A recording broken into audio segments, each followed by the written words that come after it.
Voilà. Bonjour tout le monde. Welcome back. Nous continuons avec notre séance sur la liste. La fois passée, nous avons eu à montrer comment est-ce que nous pouvons travailler avec la liste et les différentes opérations que nous pouvons faire avec la liste. Nous avons montré comment trouver la taille des éléments d'une liste en utilisant len. Je peux dire ici len list.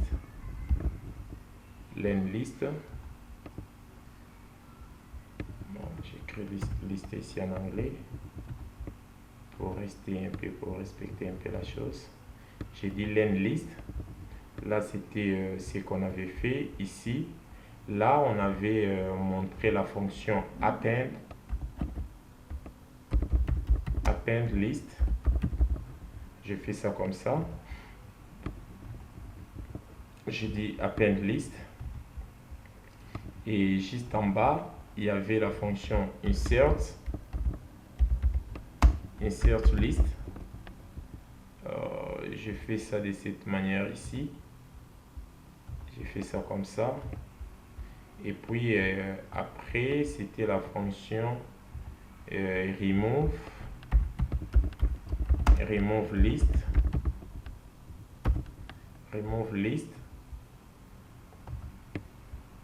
Après remove, c'était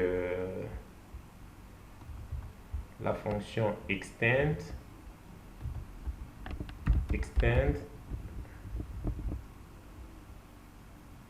Je suis. C'était la fonction extend list.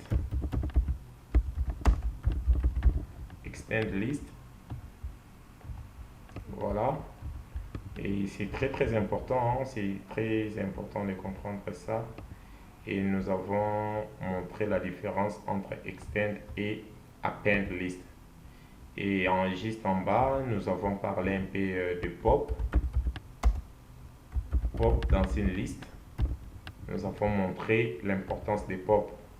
Alors, nous continuons avec la liste parce que les différentes opérations que nous sommes en train de faire ici, dans la partie tuple set et puis dictionary, nous allons aller très rapidement, on ne va pas traîner. Il y a une opération que nous appelons l'opération qui est aussi spéciale, comme nous l'avons fait avant avec les chaînes de caractères et consorts. C'est une opération qu'on avait déjà vue bien avant. Prenons notre fameuse liste ici des pays. Nous prenons cette liste ici. J'ai dit par exemple si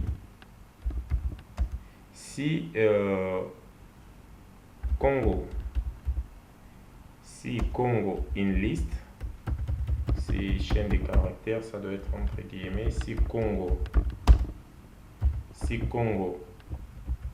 in list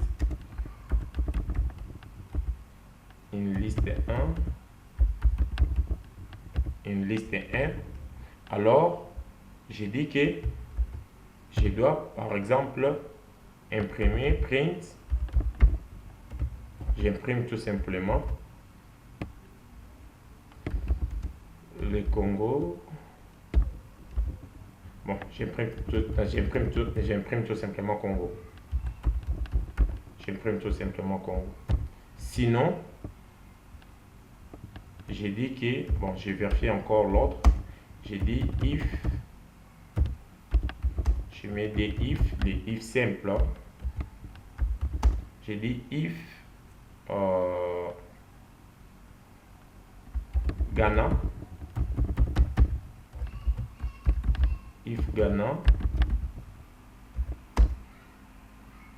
not in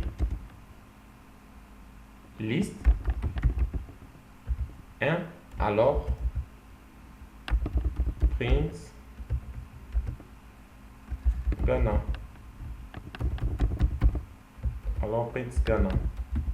Voilà, par exemple comme ça. Et quand je l'exécute, je peux dire, il peut m'afficher Congo parce que Congo est dans la liste. Il peut m'afficher Ghana parce que Ghana n'est pas dans la liste. Donc, ou bien je peux dire ici n'importe quoi. Je peux dire comme ça n'importe quoi. Ici, par exemple, j'ai dit yes pour voir un peu la différence. Yes. Ou bien ici, j'ai dit non.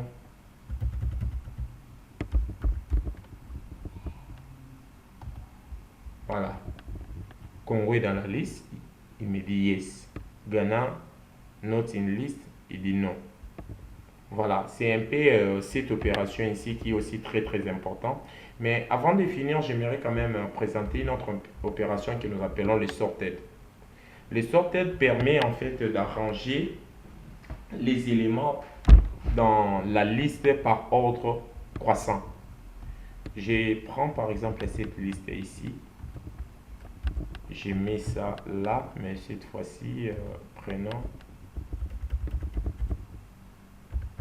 25, 26, 5, je ne sais pas, moins 15, et puis comme ça, ok? Et puis ça. Qu'est-ce que j'ai dit? J'ai dit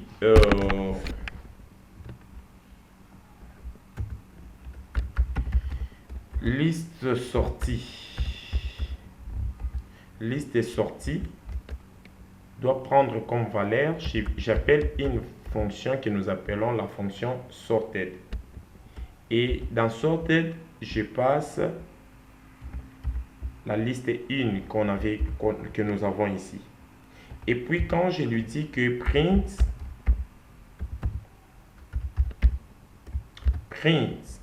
par exemple, j'ai dit la liste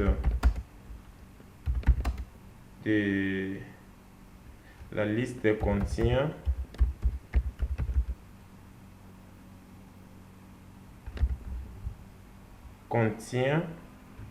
je fais appel à ma variable liste sorted. Je fais appel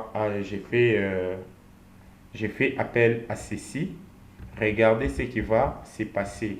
Bon, affichons les deux listes. Hein. Affichons les deux listes. Ici, j'ai dit la liste originale et j'ai dit par exemple comme ça, j'appelle liste 1. Ok, je fais ça comme ça. Regardez, sorted en fait, qu'est-ce qui va se passer? Sorted va m'arranger la liste ici par ordre croissant. C'est-à-dire, on va commencer avec 5, 15, et 5, 14, 15, 26 et puis 89. Tandis que la liste originale va laisser ça tel que ça est.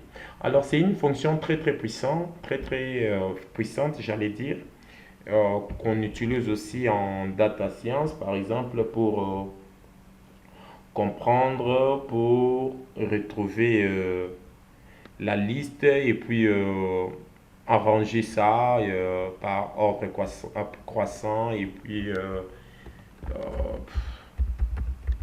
sorted list. J'appelle ça sorted list. Par ordre croissant, c'est très très puissant quand tu récupères les informations dans une base de données ou bien dans un data frame où tu veux récupérer, savoir ça de manière croissante, alors ça peut s'afficher de cette manière-ci. C'est de la même chose aussi qu'il y a une autre fonction que nous appelons l'inverse en fait. Si nous voulons par exemple afficher l'inverse de cette liste ici, on appelle ça sorted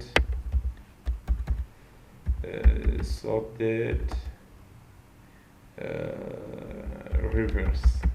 comme ça. Comme ça. Je viens ici, qu'est-ce que j'ai fait en fait? J'ai dit tout simplement print. J'ai dit la liste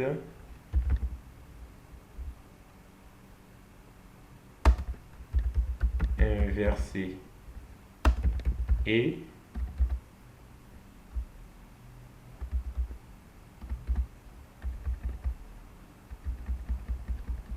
la liste inverse et je fais ceci.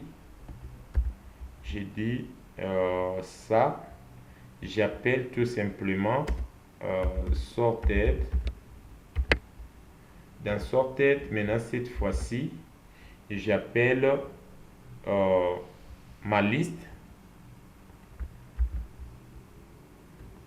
J'appelle ma liste et puis je lui passe les paramètres qui veut dire tout simplement reverse, mais je dis que cette fois-ci ça doit être égal à true. Et quand je passe les deux paramètres ici, les sorted ne fait plus le même travail. Ici les sorted, quand je passe un seul paramètre, le sorted arrange ma liste par ordre croissant, tandis que quand je passe les deux paramètres comme ça, cette liste et puis je dis ceci, il va m'arranger ça de cette manière. Ce qui était 89, il me prend 89, 26, 15, 14, 5. Donc il fait les sorted et puis il fait l'inverse de cette liste là, et c'est très pratique et c'est très utilisé et très important aussi. Je peux même dire, n'oubliez pas, si par exemple vous avez aussi, prenons pour finir cet exercice ici, prenons que il y a une fonction que nous appelons la fonction split. Split en fait permet de récupérer les mots de la liste et puis de renvoyer ça, de découper ça en fait, de faire les splits comme je l'ai dit. Alors en faisant les splits, vous pouvez préciser quel est le caractère que vous voulez utiliser comme séparateur, ainsi de suite. Par exemple, un fichier CSV séparé par des virgules ou bien des points-virgules, vous pouvez l'utiliser de cette manière-là. Prenons, j'ai ceci, liste égale, je prends, bon, prenons notre liste ici.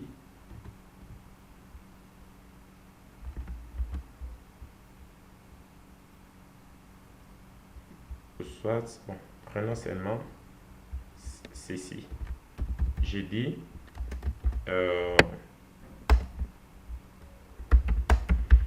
je suis bon, je ne respecte pas la grammaire, hein. J'écris ça de cette manière. Je suis des Congo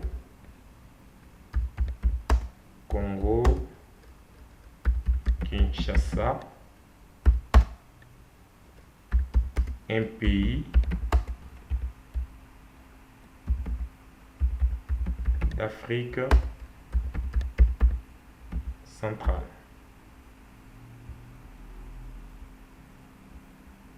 J'ai fait ça de cette manière ici par exemple. Alors, qu'est-ce que je fais? Je vais supprimer tout ça et je vais séparer les mots en utilisant là où il y a des virgules, en utilisant la virgule. C'est-à-dire, je vais faire les splits. Alors, qu'est-ce que je fais en ce moment-là? Je peux utiliser, je dis par exemple, liste splits. Liste split égale, je dis tout simplement liste 1 point split, je précise les caractères, les séparateurs. Je précise les séparateurs et quand je dis print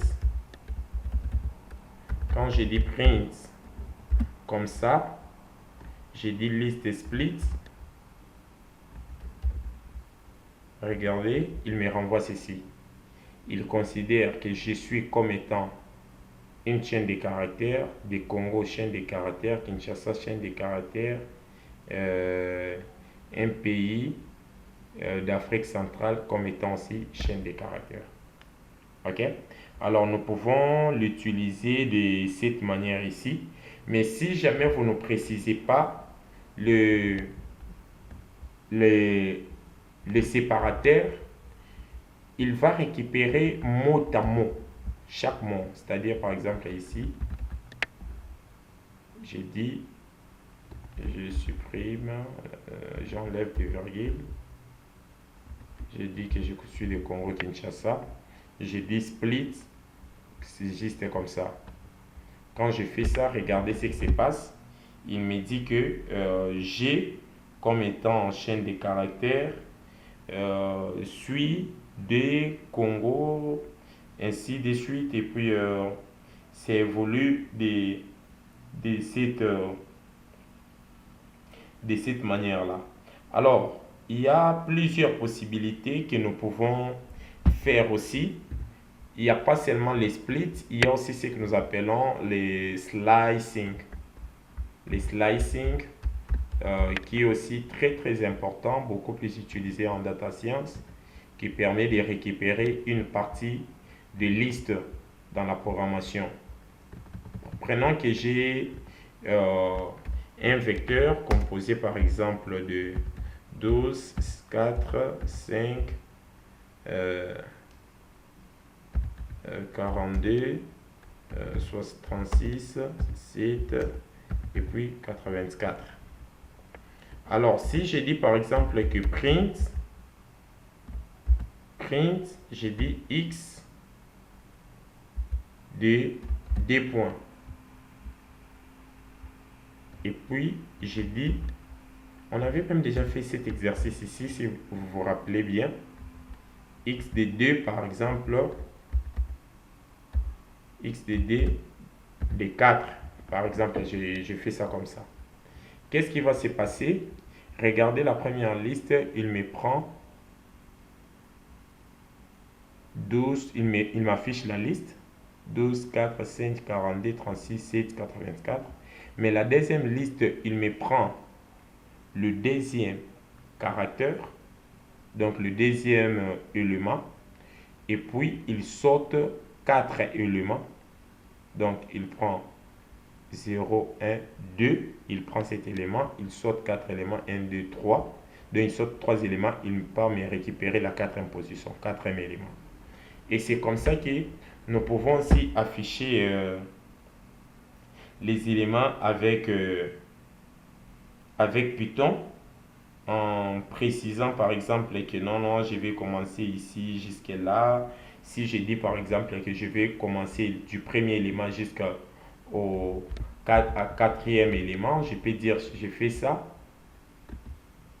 En faisant ça, j'enlève les 2 points comme ça. Quand je fais ça, donc il me prend du premier élément jusqu'au quatrième élément. Alors que quand je fais ça comme ça, quand je fais ça comme ça et que je mets 2 points, double point, il me prend juste les 0 éléments, c'est-à-dire 12, et puis il me prend et il me saute pour prendre les quatrièmes éléments dans ma liste. Alors, il y a aussi la possibilité là de faire par exemple fusion des listes, comme on avait fait avec insert. Vous pouvez faire la fusion en utilisant par exemple le signe d'addition, c'est-à-dire vous avez des listes. Attendez, j'ai cette liste ici, et puis j'ai une autre liste Y où je modifie juste les valeurs. Je modifie juste les valeurs.